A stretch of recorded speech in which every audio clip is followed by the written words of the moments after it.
반갑습니다. 부동산 문법 강의하는 배문환입니다. 자, 이번 시간에 우리 건축법의 이 총칙 부분 중에서 자, 용어 세 번째 부분입니다. 자, 이 부분에서는 우리 적용 대상 행위라고 해가지고 자, 우리 건축, 대선, 용도 변경 이런 거를 배울 겁니다. 자, 우리 앞쪽에서 우리 이제 건축물 이런 걸 배웠죠? 적용 대상 물로 건축물, 뭐 대지, 신고하는 공작물, 그다음에 가장 어려운 건축물의 용도 30가지를 배웠습니다.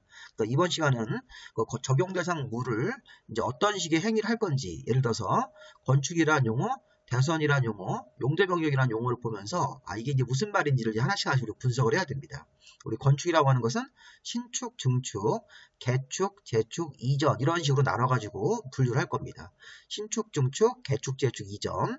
그다음에 이제 여기서 대선이라는 얘기는 크게 고친다는 의미인데 개축보다 공사 범위가 작은 거 이런 걸 우리가 대선이라고 합니다. 자, 건축물의 용도 변경.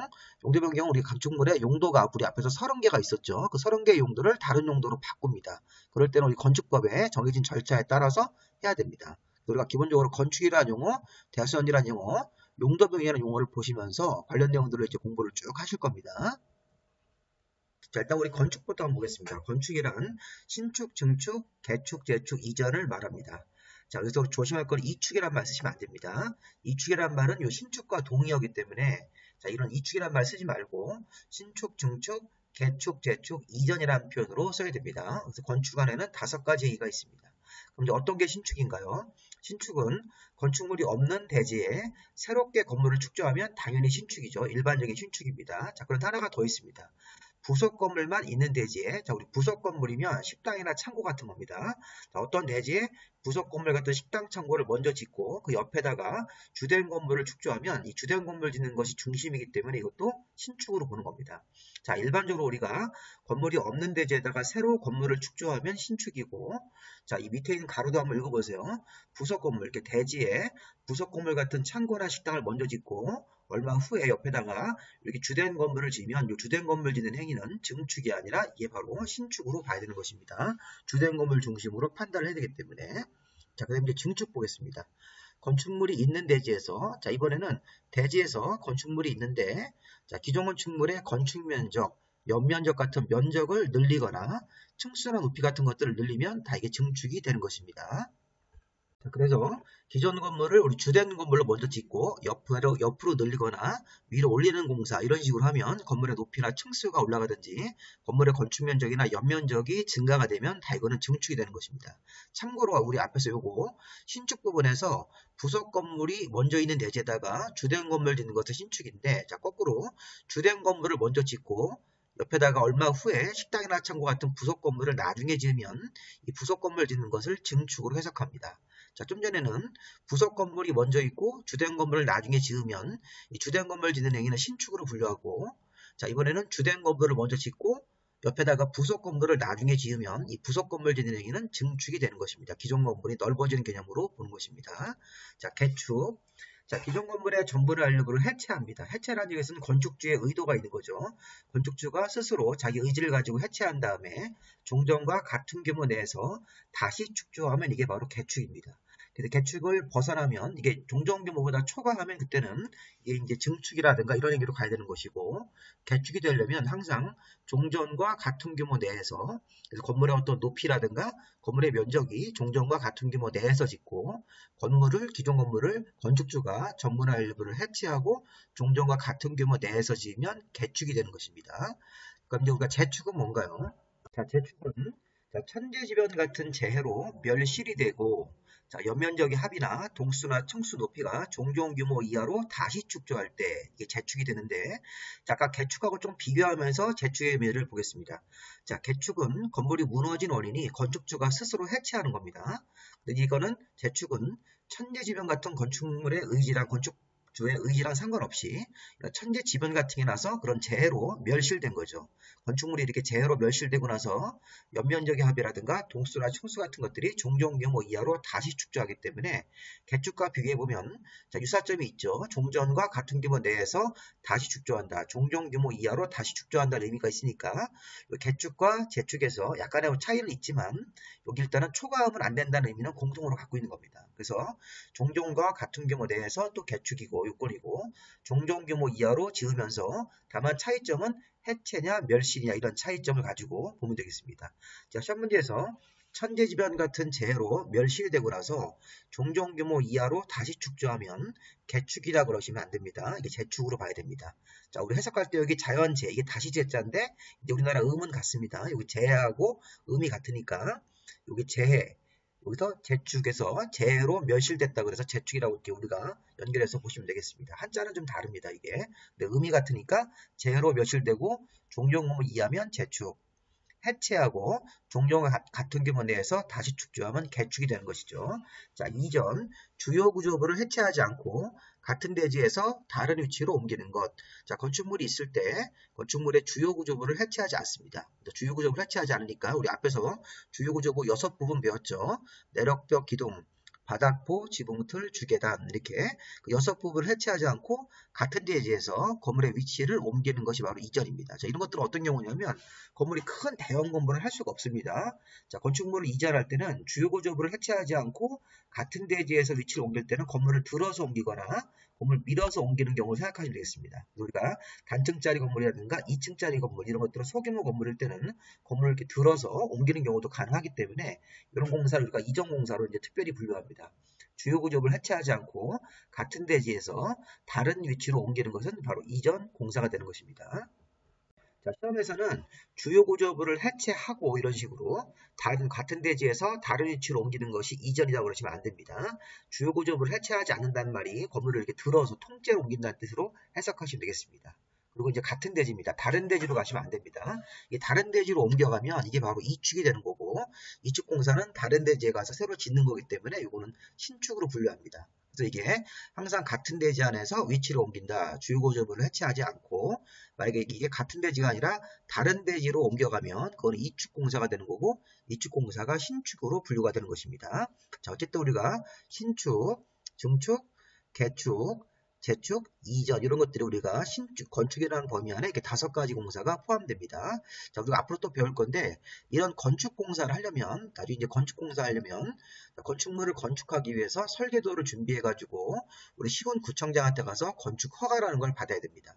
우리가 건축 허가라는 게 건축법의 11조에 따라서 신축이든 증축이든 개축이든 재축이든 이전이든 이런 공사는 건축이기 때문에 이런 건축 공사를 하려면 건축 허가라는 것을 받아야 된다. 누구한테? 시장, 문수, 구청장한테 이렇게 이제 뛰어가서 이제 배우실 겁니다.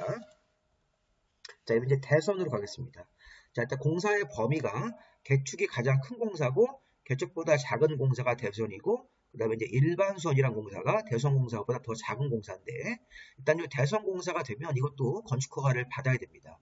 이제 뒤에 가서 배울 겁니다. 건축을 하든 대선을 하든 기본적으로 건축 허가라는 걸 받아야 되는데 자, 일단 우리가 대선이라는 공사하고 일반선이라는 공사를 요걸 이제 분류하는 게 시험 문제입니다.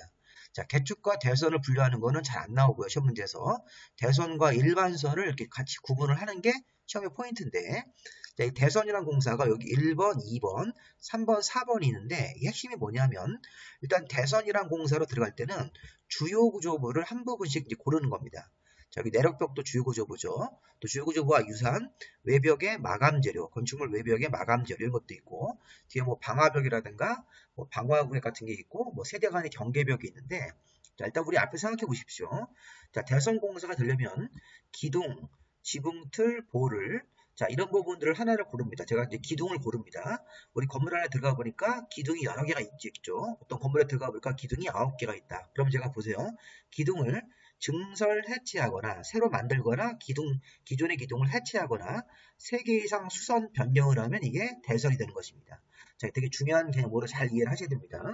자, 여기서 포인트는 증설 해체할 때는 앞에 사이즈가 없습니다. 1개를 하든 2개를 하든 뭐 3개, 4개든 무조건 대선이고 수선 형태로 이 수선이라는 게 이제 기둥에 어떤 이제 균열이 생겼을 때 그런 걸 보수하는 걸 수선이라고 생각하시면 되겠습니다. 자, 일단 느낌이 증설 해체보다 수선이 좀 약한 건데 증설 해체할 때는 개수를 안 따지고 대선으로 들어가는 거고 수선 변경으로 작업할 때는 3개 이상이라는 개수가 맞아야지만 이게 대선이 되는 것입니다.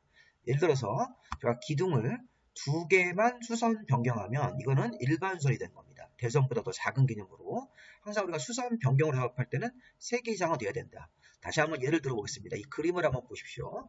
자, 이 그림에서 자, 우리가 이제 앞에서 건축물을 정의할 때 이렇게 지붕하고 기둥만 있어도 건축물이 되는 겁니다. 근데 자세히 보시면 이 건축물의 기둥이 여기 앞부분에 3개, 중간 부분 3개, 뒷부분에 3개가 있으므로 기둥이 총 9개가 있는 겁니다. 그럼 이 상태에서 이 기둥을 지금 이런 식으로 작업을 하면 이 가운데 기둥이 없어졌습니다. 이게 바로 한 개를 해체한 겁니다. 자, 그럼 우리가 한 개를 해체하면 이거 대선인가요? 아닌가요? 대선으로 보고 건축 허가를 받아야 됩니다. 원칙적으로. 왜냐하면 앞에서 증설 해체할 때는 개수를 안 따지고 한 개를 하든 3개를 하든 뭐 4개를 하든 증설 해체를 작업했을 때는 무조건 이건 대선이 되는 것입니다. 자, 그런데 수선 변경. 자, 수선 변경은 뭔가요? 자, 이쪽 그림에서도 한번 볼까요? 자, 이 그림은 증설이네요. 기둥이 이렇게 9개가 있었는데 여기 9개에 대해 하나를 더 만들었습니다. 그래서 기둥이 10개가 된 겁니다. 기둥 자체가 여기 있는 부분이 해체된 게 아니라 기둥을 하나를 더 증설해가지고 여기 3개, 중간 부분 3개, 뒷부분 3개가 있고 여기 하나를 더 증설해가지고 기둥이 9개에서 10개가 되면 1개를 증설했을 때도 대선이 되는 것이죠.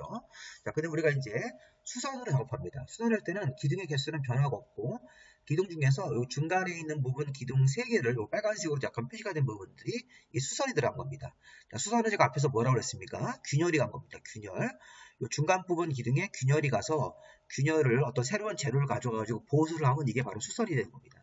그때는 수선일 때는 기둥 개수는 증설해지는 게 아니라 기둥을 3개를 골라서 9개 중에서 이렇게 총 3개를 골라서 수선 형태로 작업을 하면 이게 바로 이게 대선이 되는 것이죠. 수선은 적어도 3개 이상은 작업을 해야지만 대선이고 만약에 기둥을 2개나 하나만 골라가지고 수선을 하면 그때는 이게 일반선이 돼가지고 일반선은 건축 허가를 안 받습니다. 자, 대선의 개념이 조금 이해가 되셨나요? 자, 아직도 헷갈리시는 분이 계실 겁니다. 다시 한번 잘 보십시오. 증설 해체할 때는 한 개만 해체하든 한 개를 증설하든 무조건 대선이다. 증설 해체는 뭐 2개든 4개든 1개든 무조건 대선인데 수선은 이 기둥 9개가 옆에 있는 건물도 9개죠. 그 중에서 가운데 기둥 이렇게 3개를 골라서 이 기둥에 균열이 많이 가서 이걸 보수를 한 겁니다. 그러면 기둥 9개 중에서 적어도 3개를 골라가지고 수선 형태로 균열 보수 작업을 하면 이게 대선이 되는 것입니다. 만약에 이 2개나 1개 정도만 골라가지고 수선 형태로 균열 보수하면 이때는 3개 이상이 들어가지 않기 때문에 일반 수선이 되는 것입니다. 이렇게 우리가 기본적인 개념을 잡으셔야 됩니다. 자, 그럼 우리 앞으로 오셔가지고 이게 똑같네요. 이 지붕틀도 증설 해체할 때는 개수를 안 따지고 수선할 때는 3개 이상으로 따지는 거고 보도 자 건축물의 보가 뭐 6개가 있었는데 증설 해체할 때는 개수를 1개든 2개든 뭐 4개든 무조건 대선이고 수선 형태로 균열을 보수하는 작업 같은 거 할 때는 적어도 3개 이상이 돼야지만 대선이 되어서 건축 허가를 받으러 가야 됩니다. 요 2개나 1개만 선하면 일반선이 되는 것입니다. 자, 그 다음에 이제 밑에 있는 부분도 원리는 똑같습니다. 내력벽, 건물 외벽의 마감재료입니다. 이번에는 기둥, 지붕틀, 볼을 적용하지 않고 건물에 힘을 받는 벽이나 외벽 마감재료는 개수를 따지지 않고 요 면적으로, 요 제곱미터라는 면적으로 따져가지고 위에랑 똑같은 원리를 적용하는 것입니다. 그래서 내력벽을 증설 해체할 때는 10제곱미터든 20제곱미터든 40제곱미터든 증설 해체는 무조건 대선이고 자, 만약에 수선 변경을 할 때는 적어도 30제곱미터 이상이 돼야지만 대선이 되는 것입니다. 자, 잘 한번 판단해 보십시오. 자, 문제를 내겠습니다. 자, 내력벽의 벽면적을 10제곱미터를 해체했다. 이렇게. 자, 내력벽이 10제곱미터만 해체가 되면, 자, 해체지만 해체는 면적을 안 보고 무조건 대선이기 때문에 10제곱미터만 해체하더라도 이게 대선이 되는 것입니다.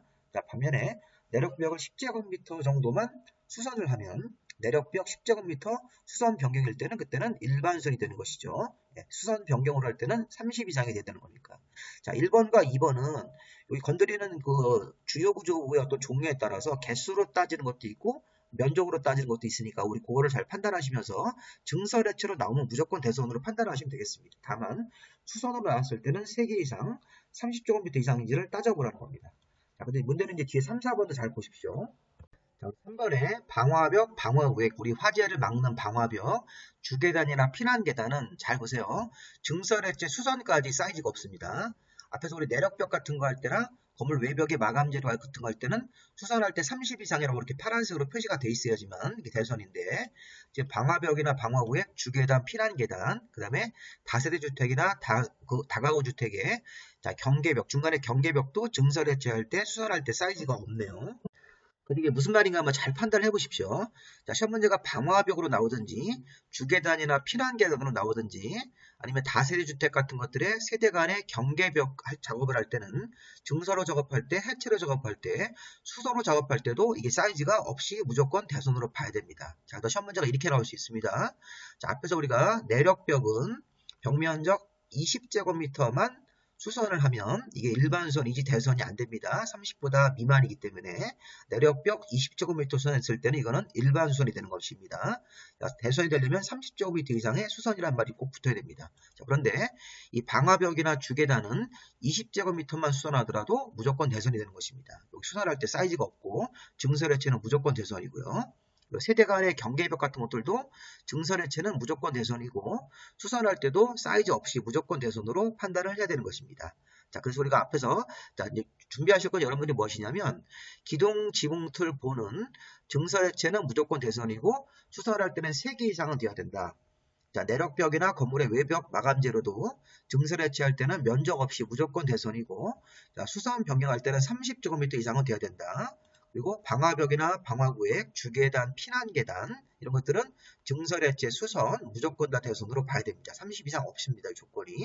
그다음에 세대 간의 경계벽 같은 걸 작업할 때도 증설해체, 수선 무조건 다 공통적으로 3, 4번은 수선 앞에도 사이즈가 없이 대선으로 봐야 되는 것입니다. 자, 대선 되게 어렵죠. 그리고 이제 건축이라는 용어하고 이런 대선이라는 용어에 해당되면 이게 건축허가를 받으러 가야 됩니다. 근데 일반선은 건축허가를 안 받습니다. 그래서 우리가 이제 실무에서 일반선으로 관청한테 인정을 받으면 건축허가 없이 그냥 관련 절차에 따라서 그냥 공사를 진행하시면 되는 것입니다. 자, 그 다음에 이제 마지막으로 건축물의 용도 변경을 보겠습니다. 자, 우리 앞에 강의에서 건축물의 용도는 30개가 있었죠. 1번 단독주택 용도, 2번 공동주택 용도, 3번 1종 근린생활설, 4번이 2종 근린생활설, 5번에 문화 및 집회시설, 6번에 종교시설 이런 식으로 해가지고 29번에 야영장까지가 있었는데 이제 29 중간에 2개로 이제 갈라진 게 있으니까 30개가 맞습니다. 그럼 건축물의 용도를 건물주가 변경을 하고 싶습니다. 자, 그럼 건축물의 용도 변경 같은 거 할 때는 자, 건축법상 뭐 건축물의 용도를 변경할 때는 다음과 같이 시장군수구청장한테 용도 변경 허가, 용도 변경 신고, 용도 변경, 대장 변경 신청, 여기 간단하게 신청이라고 부르시면 되겠습니다. 용도 변경은 3가지 방법이 있습니다. 원래는 용도 변경을 그냥 하는 경우도 있는데 우리 그런 부분들은 거의 잘 안 나오니까 용도 변경은 자, 여기서 보십시오. 자, 여기 시설군 중에서 상위군으로 변경할 때는 허가, 용도 변경 허가 제일 까다로운 거. 하위군으로 내려가는 변경일 때는 용도 변경 신고서라는 걸 내고 동일한 시설군 안에서 변경을 할 때는 건축물 대장 기재 내용 변경 신청이라고 그래가지고 여기 신청이라는 절차가 있습니다. 기본적으로 봐야 될 것은 용도 변경은 허가, 신고, 신청이라는 형태로 통해서 자, 그래서 우리 용도 변경은 이게 관련 법 절차가 이 건축법의 19조입니다. 19조고 우리 이제 앞에서 배웠던 건축이나 대선은 건축법 11조에 따라서 건축허가를 받습니다. 근데 이제 용도 변경은 이 조문 자체가 다릅니다. 건축법 19조에 따라서 자, 상위군으로 변경할 때는 용도 변경이 허가, 하위군으로 변경될 때는 용도 변경 신고, 그다음에 이 시설군 중에서 동일한 시설군 안에서 변경할 때는 건축물 대장 기재 내용 변경 신청이라는 절차가 있으니까 이 용도 변경 허가가 제일 어려운 거고 신고가 이거보다 간단한 절차고 가장 간단한 절차가 신청이라고 볼 수 있습니다. 근데 여기서 이제 시설군이 뭔지 이제 이게 어려운 겁니다. 시설군.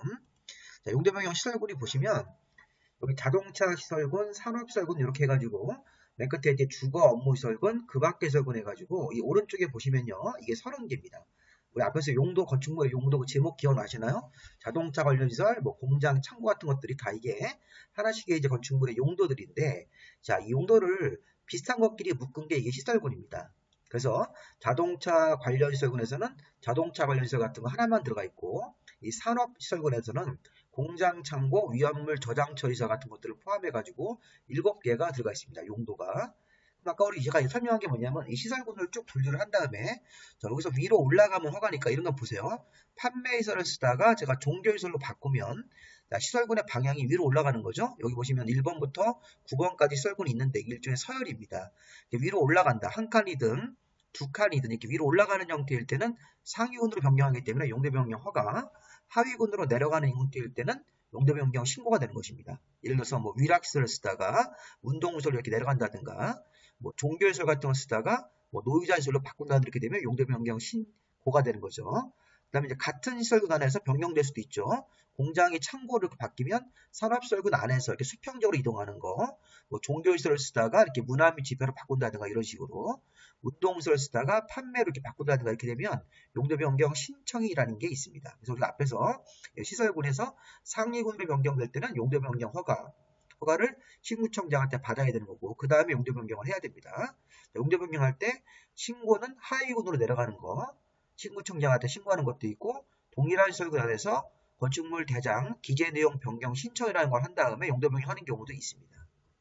사실은 원래 용도 변경을 이런 허가 신고 신청 없이 그냥 하는 경우도 있는데, 우리 보는 건 좀 어려운 내용이고 나중에 우리 심학습할 때 한번 제가 보여드리도록 하겠습니다.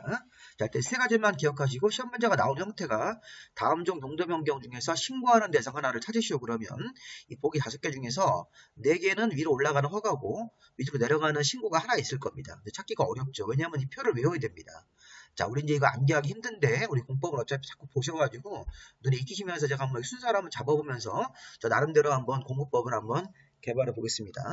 자, 일단은 시설군이 앞에 순서를 잡으셔야 됩니다. 자산, 전문, 영교, 근주, 그 밖에 이렇게 자산, 전문, 영교, 근주 해서 자 그러면 자동차 시설군, 산 그러면 산업시설군, 자 전문 그러면 전기시설군, 5번 문화 및 집회시설군이니까 문화시설군, 영업시설군, 그다음에 교육시설군 이런 식으로 간단하게만 하시면 되겠습니다. 근린시설군, 주거업무시설군, 그 밖의 시설군이니까 자 외우실 때 이렇게 한번 외워볼까요?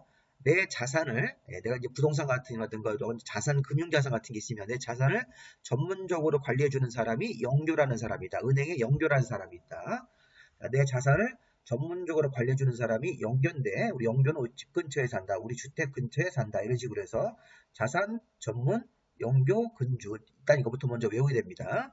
그래서 자동차 시설군, 산업시설군, 전기시설군, 문화시설군, 영업시설군, 교육시설군, 영교니까 영업시설군, 교육시설군, 근린시설군, 주거업무시설군, 그 밖의 시설군으로 순서를 잡으십시오. 자산, 전문, 영교, 근주로.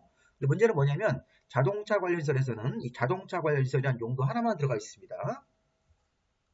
근데 문제는 이 산업시설군에서는 공장, 창고, 위험물 저장 처리시설, 자원 순환 관련 시설, 고물상 같은 거, 운수시설, 터미널 같은 것들이죠. 장례시설, 묘지 관련 시설 이렇게 7가지 용도가 있으니까 이렇게 한번 외워보세요.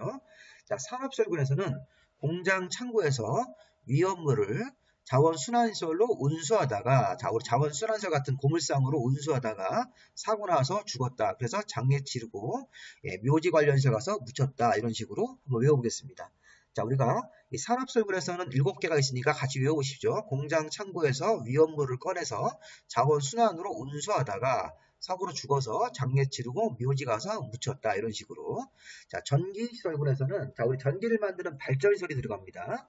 그다음에 이 전기통신시설군이기 때문에 통신 그러면 방송통신이기 때문에 발전과 이런 통신 같은 것들 2가지만 들어가 있으니까 자, 시험 문제에서는 여기 산업시설군을 외우셔야 됩니다. 이거 7개. 그다음에 이제 요거 전기통신시설군 2개 밑에 보시면 문화 및 집회시설군. 자, 이게 문자로 시작하네요. 자, 문자로 시작하기 때문에 자, 문종관씨가 위에 있다. 이렇게 한번 외워볼까요? 문화 및 집회의 문, 종교시설의 종, 관광휴게시설의 관이 있는데 문종관씨가 위에 있다. 위층에 살고 있다. 이렇게 한번 외워볼게요. 자, 누구 위에? 여기 판운숙씨 위에 자, 영업을 잘하는 판운숙씨가 있습니다. 자, 이렇게 한번 외워보셔야 됩니다. 자, 문화 및 집회에는 문종관씨가 들어가 있고 영업을 잘하는 영업시설군에서는 영업 잘하는 여자분인데 판운숙씨가 있습니다. 자, 판운숙씨는 영업을 해서 돈을 벌어가지고 돈을 아끼기 위해서 이종근린생활시설 중 다중생활시설 고시원에 살고 있습니다. 이게 고시원입니다. 고시원. 면적이 500제곱미터 미만의 다중생활시설은 고시원으로 봐야 됩니다. 소규모 고시원인데 어쨌든 판은숙씨가 여기 이종근린생활시설 중 다중생활시설 고시원에 살고 있고 자, 그 위층에 누구 살고 있습니까? 문종관씨가 살고 있습니다. 이렇게 한번 외워보세요.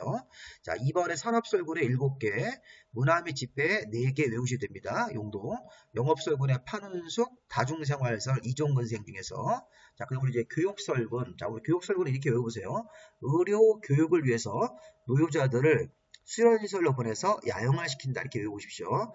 자, 의료 교육을 위해서 노유자들을 수련시설로 보내서 야영을 시킵니다.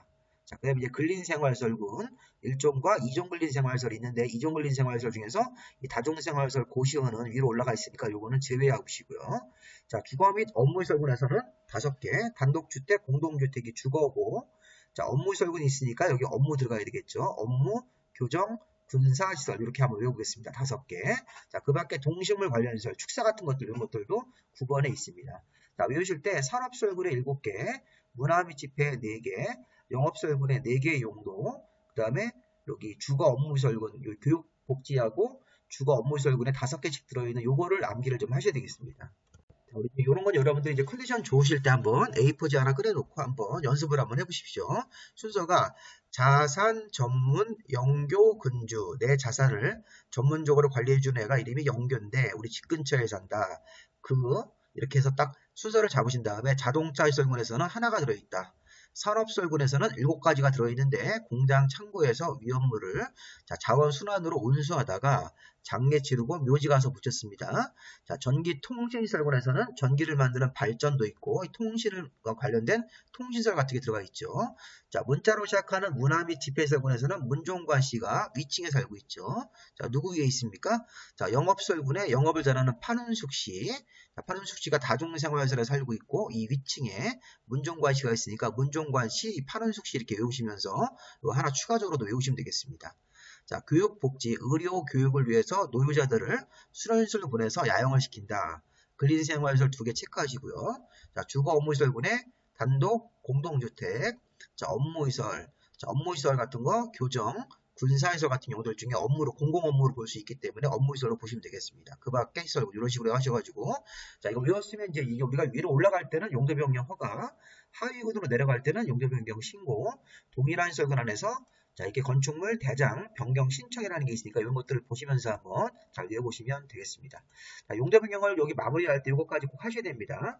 자, 용도 변경이 허가 대상 및 신고 대상이니까 뭐 상위군으로 올라가든 하위군으로 내려가든 이런 것들 둘 다 용도 변경 면적이 100제곱미터 이상이면 추가적으로 용도 변경이 끝난 다음에 사용 승인을 별도로 받아야 됩니다. 여기 뭐 예외가 있는데 이건 보지 마시고요. 용도 변경을 할 때 허가 대상, 신고 대상으로 용도 변경하는 면적이 100제곱미터 이상이면 자, 우리 건축이 용도 변경 공사 끝난 다음에 신구청장한테 별도로 사용 승인이라는 절차를 받고 사용 승인이 나와야지만 용도 변경 이후에 그 건물을 사용할 수가 있습니다.